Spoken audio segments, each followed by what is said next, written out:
বিয়ে বাড়ির সমস্ত নিয়ম নিষ্ঠা শেষ করে এবার আমরা চলে আসলাম কালী মন্দিরে। আগের পাটে তোমরা দেখেছিলে সব মাতাজিরা আমাকে সিঁদুর লাগিয়ে দিচ্ছিল, আমিও ওদের সাথে সুন্দর করে সিঁদুর খেলা খেললাম। সিঁদুর খেলা খেলে আমরা চলে আসলাম ছদ্রির বাড়িতে। ছদ্রির বাড়িতে ঢোকার এখন কোনো রকমের প্ল্যানিং ছিল না, কিন্তু একই রাস্তা দিয়ে যাচ্ছিলাম বলে ভাবলাম রাধিকার সাথে একটু দেখা করে যাই। এখানে আসার পরে ছোট ছোট কয়েকটা জিনিস দেখে সত্যি মনটা খুশি হয়ে গেল। যেমন কি আমি দেখতে পাচ্ছি গৌরনিতাই, রাধাকৃষ্ণ, জগন্নাথ সবাইকে গরম কাপড় পরিয়ে দিয়েছে। যখন গরম দিন থাকে আমি দেখতে পাই মা সর্দি ঠাকুর ঘরে ফ্যান চালিয়ে রেখে দেয়, ওদের এই অনুভূতিটা এসে পড়ে কি হ্যাঁ ওদের ঠাকুরদেরও গরম লাগছে যেভাবে আমাদের গরম লাগছে।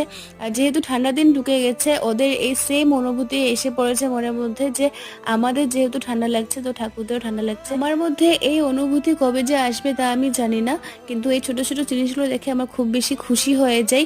এখানে রাধিকা করছে উৎপাত, আর তোমরা কি করছো? তোমরা জলদি জলদি সাবস্ক্রাইব করো।